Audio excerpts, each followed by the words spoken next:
Hi everyone, welcome back to Rama arts. ఈరోజు రాఖీ పండుగ కోసం రాఖీలు చేసి చూపిస్తున్నాను. ఇవి 5 డై ఐడియాస్ అండి. దీనికోసం రోజ్ పర్ల్ బీడ్స్ తీసుకున్నాను 2, అంటే 2 టైప్స్ అయితే 2 DIY ideas rose pearl beads తోటి. దానికి గోల్డ్ కలర్ పెయింట్ తీసుకున్నాను, అక్రిలిక్ పెయింట్. ఎక్కువ పెట్టుకోకుండా బ్రష్కి జస్ట్ అలా పైన టచ్ ఇస్తే షేడ్ కింద వస్తుంది. పైన ఎడ్జెస్ మాత్రం పెయింట్ అంటుకుని మిగిలిందంతా వైట్లో ఉంటూ లైట్ షేడ్ కింద వస్తుంది. మంచిగా లుక్ బాగుంటుంది ఫ్లవర్ అయితే. అలా పైన ఇవ్వాలి మొత్తం ఫ్లవర్ అంతా కూడా. అలాగే రెడ్ తీసుకున్నాను, అది లైట్గా వస్తుంది కనుక అది పింక్ అయిపోతుంది వైట్తో మిక్స్ అయితే. అలా మొత్తం అంతా వేసుకుంటే కొంచెం వైట్ అలా లోపల ఉంటూ పైన మాత్రం పింక్ షేడ్లో అలా వస్తుంది. తర్వాత ఒక blue colour, green colour 2 cotton threads తీసుకున్నాను. ఎంబ్రాయిడరీ కాటన్ థ్రెడ్స్ తోటి చేస్తున్నాను రాఖీని. మర్చిన దగ్గర వైర్, ఒక సన్న వైర్ని ఫోల్డ్ చేసుకుంటే మనకి ఈజీగా బీడ్స్ని ఎక్కించేసుకోవచ్చు అనమాట.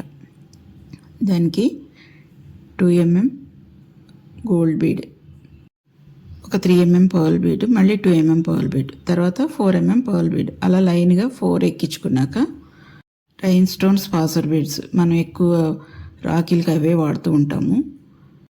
వాడుకలో మాత్రం దాన్ని ఎక్కువ స్టోన్ రింగ్స్ అంటాము, కానీ రైన్ స్టోన్స్ పాసర్ బీడ్ అంటే అని సెర్చ్ చేస్తే వస్తాయి అవి. తర్వాత 5 mm పర్ల్ బీడ్, మళ్ళీ ఒక స్టోన్ రింగ్, తర్వాత 5 mm గోల్డ్ కలర్ బీడ్, మళ్ళీ స్టోన్ రింగ్, అలా పర్ల్ బీడ్ ఆల్టర్నేటివ్ కింద వేసుకోవాలి. తర్వాత రోజ్ పర్ల్ ఫ్లవర్ ఉంది కదా, అది వేసేసుకొని మళ్ళీ సేమ్ సెట్ వెనకాల కూడా వేసుకోవాలి.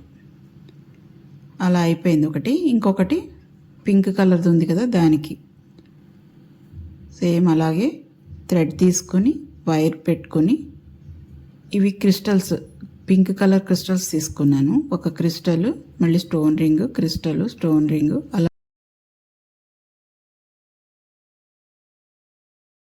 తర్వాత మళ్ళీ pearl bead, gold colour bead, pearl bead, అలా ఏదైనా సరే పైనుంచి కింద వరకు సన్నగా వచ్చేటట్టుగా వేసుకోవాలి. కొంచెం కలర్ మ్యాచ్ అయ్యేలాగా చూసుకోవాలి, అంతే. ఏ వేసినా పర్వాలేదు మనకి. ఇది రెడ్ కలర్ బుటీ, ఇలా షాప్లో దొరుకుతాయి బుటీస్ విడిగా. ఇవి టైర్ బీడ్స్ రెడ్ కలర్వి, అవే వేయాలని ఏమీ లేదు.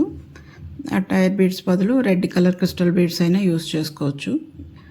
అది ఆల్రెడీ నేను క్రిస్టల్ బీడ్స్ వేసాను కనుక టైర్ బీడ్స్ చూపిస్తున్నాను, అవి ఎలా ఉంటాయో అని. సేమ్ ఇందాకట్లాగే ఒక gold bead, pearl bead, gold bead, తర్వాత 4 mm పర్ల్ బీడ్, మళ్ళీ స్టోన్ రింగ్స్, టైర్డ్ రింగ్స్ 2 వేసాను, టైర్డ్ బీడ్స్. మిడిల్లో స్టోన్ రింగ్స్ వేసుకుంటూ అలా ఫ్రంట్ సెట్ వేసుకొని, సేమ్ అలాగే ఇటువైపు కూడా మధ్యలో అది అంటించుకుని ఇటువైపు కూడా సేమ్ అలా వచ్చేలాగా మళ్ళీ గుచ్చేసుకోవాలి. ఫస్టే టైర్డ్ బీడ్ వేసుకుని రింగ్ వేసుకుని అలా సేమ్ అక్కడ ఎలా ఉందో అలాగే మొత్తం సెట్ అంతా గుచ్చుకొని మధ్యలో దీన్ని ఏదైనా ఒక అట్ట లాంటిది తీసుకుని రౌండ్గా కట్ చేసుకొని కింద, అంటే థ్రెడ్కి కింద వచ్చేటట్టుగా ఒక రౌండ్ కార్డ్బోర్డ్ ఏదో ఒకటి తీసుకోవాలి. గ్లూ అప్లై చేసుకొని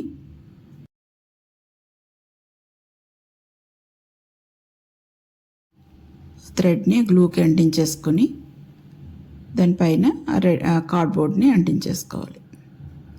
మనం తీసుకున్న బుటీ కంటే కార్డ్బోర్డ్ కొంచెం చిన్నగా ఉండాలి. తర్వాత 2 దగ్గరికి వేసేసుకుని ఎండ్లో చిన్న నాట్ వేసుకోవాలండి. ముడి వేసుకుంటే ఇంక ఊడిపోకుండా ఉంటుంది. సేమ్ అలాగే నేను ఇవి గోల్డ్ బీడ్స్ తీసుకున్నాను ఎక్కువ. అటు ఇటు బీడ్ క్యాప్స్ వచ్చేలా పెట్టుకుని ఎల్లో కలర్ బుటీ మధ్యలో అంటించాను. ఇది ఇంకొక ఐడియా. ఇది ఆనెక్స్ బీడ్స్ అవి, వాటిల్లో మొనాలిసా బీడ్స్ ఏమో సైడ్ వచ్చేలాగా వేశాను. ఫస్ట్ అంతా పర్ల్ బీడ్స్, గోల్డ్ బీడ్ అలా వేసుకొని తర్వాత స్టోన్ రింగ్స్ వేసుకొని మొనాలిసా బీడ్స్ని ఆల్టర్నేటివ్ రింగ్స్ వచ్చేటట్టుగా వేసుకోవాలి. 2 అటు 2 ఇటు వచ్చేలాగా మొనాలిసా బీడ్స్ వేశాను. మధ్యలోది ఆనెక్స్ బీడ్స్ అంటారు వాటిని. పెద్ద బీడ్ రెక్టాంగిల్ షేప్లో ఉంటుంది, పైన ఒక చిన్న డిజైన్ వస్తుందన్నమాట. ఆ బీడ్ని వైర్తో ఎక్కించేసుకొని బీడ్స్కి దగ్గరగా లాక్కొని మళ్ళీ సేమ్ సెట్ ఇటువైపు కూడా ఎక్కించుకోవాలి. చివర ఒక నాటు, అటు ఒక నాటు, ఇటు ఒక నాటు వేసేసుకోవాలి. ఇంతేనండి, 5 డై రాఖీ ఐడియాస్ కంప్లీట్ అయిపోయాయి. ఈ ఐడియాస్ మీకు నచ్చిందని అనుకుంటున్నాను. Thank you for watching. Next వీడియోలో మళ్ళీ కలుద్దాం.